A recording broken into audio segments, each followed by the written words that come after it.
Chris Loder. Thank you, Madam Deputy Speaker. It's a pleasure to contribute to this debate. And I would first of all like to pay tribute to my right honourable friend, the member for Kenilworth, in bringing this bill forward for debate, and I hope will make progress and go through into law. And I'm delighted to hear that the opposition are also supporting this bill. Madam Deputy Speaker, this bill makes some important changes and improvements to the Equalities Act 2010.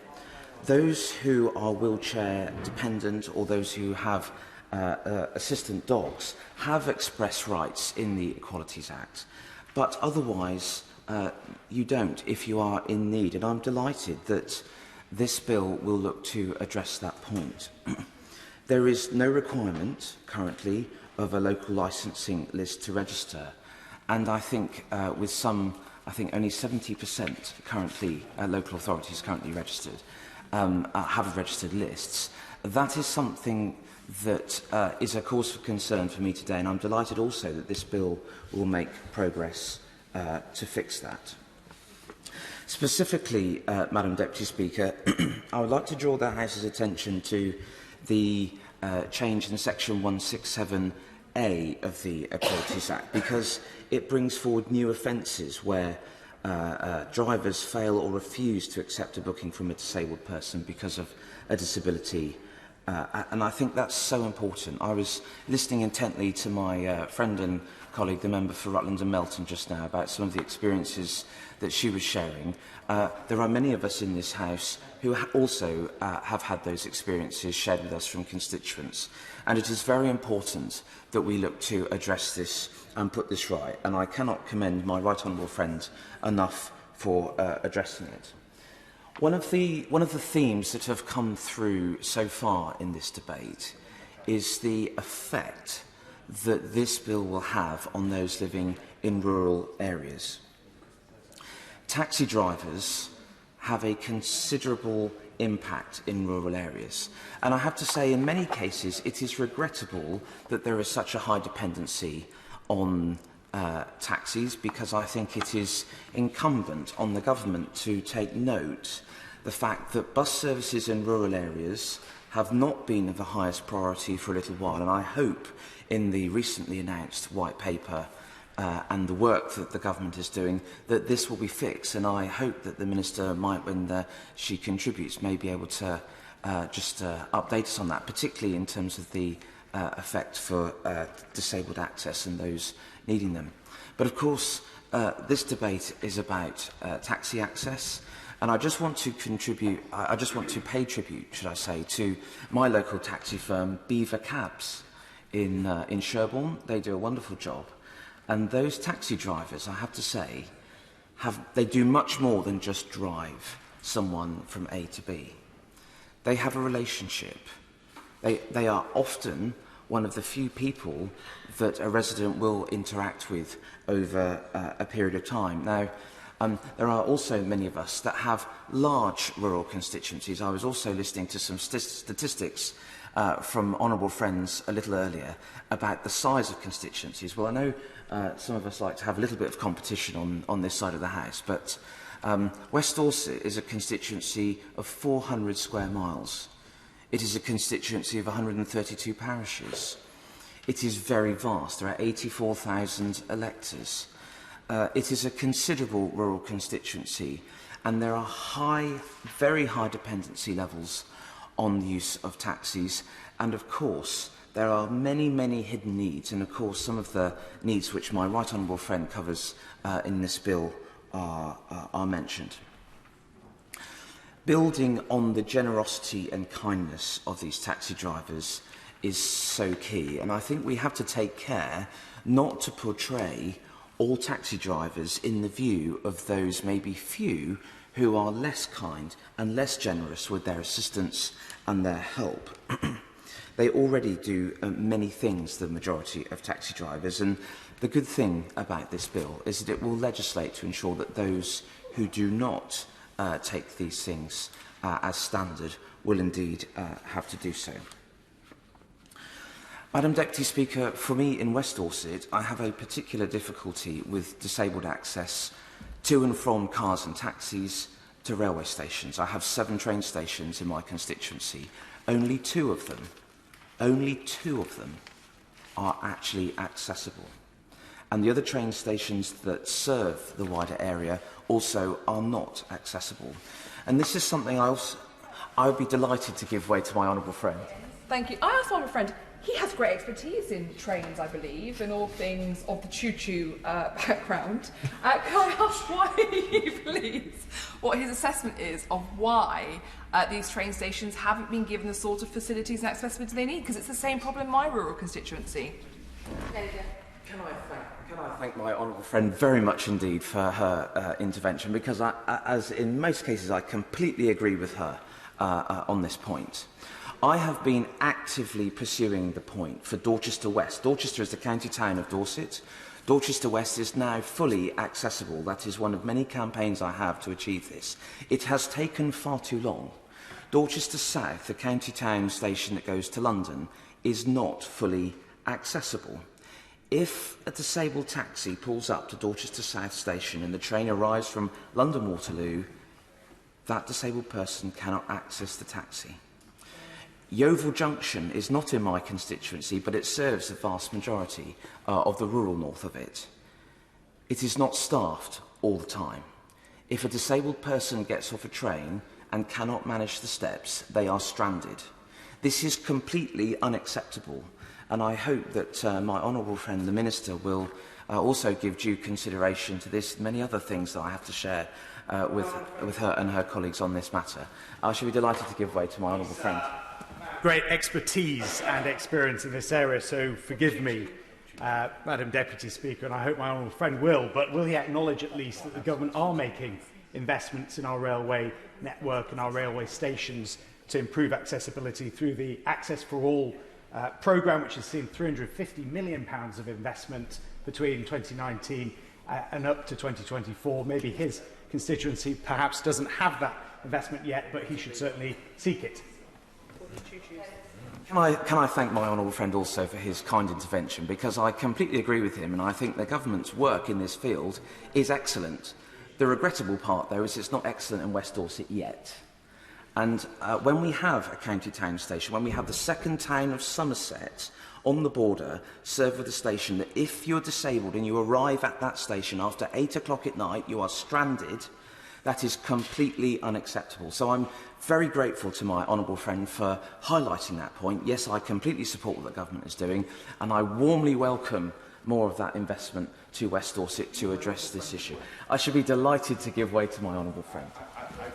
I'm grateful to my honourable friend for giving way, and whilst we're on the issue of railways, could I just, I know he's an expert in this area and speaks eloquently on railway matters, and as we're talking about the issue of disabled persons accessing railway stations, can I draw his attention to my campaign to have tactile paving installed at Darlington's Banktop station, which is an essential means of ensuring safety for disabled persons in Darlington. And whilst I'm on my feet, may I be the first to wish the Minister well with the GB Rail headquarters, which we've seen today that 42 places have been named, and I would just like to put on the record Darlington's bid for GB Rail and wish the Minister well with that. Thank you for the invitation. Can I also, Madam Deputy Speaker, thank my honourable friend, the member for Darlington, for his contribution. Yes, I would absolutely note and welcome the investment in the tactile paving that he's received, or going to receive at Darlington, which is part of a £100 million scheme, I understand, which is going to happen to develop the whole of Darlington Station. And I would also reiterate the point. That is major investment for a wonderful part of the world, but West Dorset is equally wonderful, Madam Deputy Speaker, and I think it's important to note that actually I can't remember the last time we saw major investment in one of our railway stations in rural Dorset. So I should also take this opportunity, and I'm very grateful to my honourable friend to allow me to make that point, because disabled access to and from taxis onto trains, especially in the absence of rural bus services, is incredibly important, and we often do not pay attention to it. Madam Deputy Speaker, you might be interested to know that in 3 cases in rural Dorset, you have to put your hand out to flag to the train driver to stop because we are so rural. Those train stations only have steps, and they are completely inaccessible for those arriving by car who are disabled.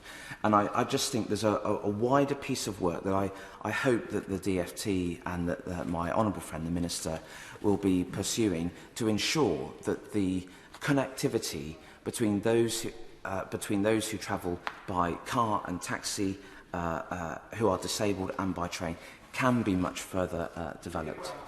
I should be delighted to give way again on that point. Excellent points, Madam Deputy Speaker. Does he take comfort from the fact that GB Railways will have a statutory duty to make train stations more accessible, and will he support the Grantham bid for GB Railways?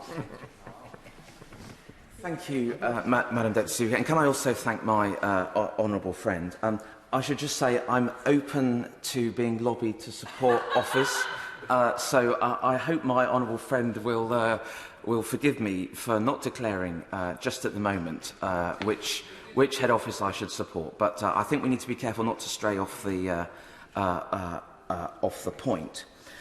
My honourable friend also makes a valid point about the future of GBR, and that he's asked me if I take comfort in the fact that they will also have the ability to make progress. Yes, I do take comfort in it, but I don't take comfort that we're having to wait for it. There is no reason why we have to wait for that to happen to address some of the very difficult disabled access issues that we have today.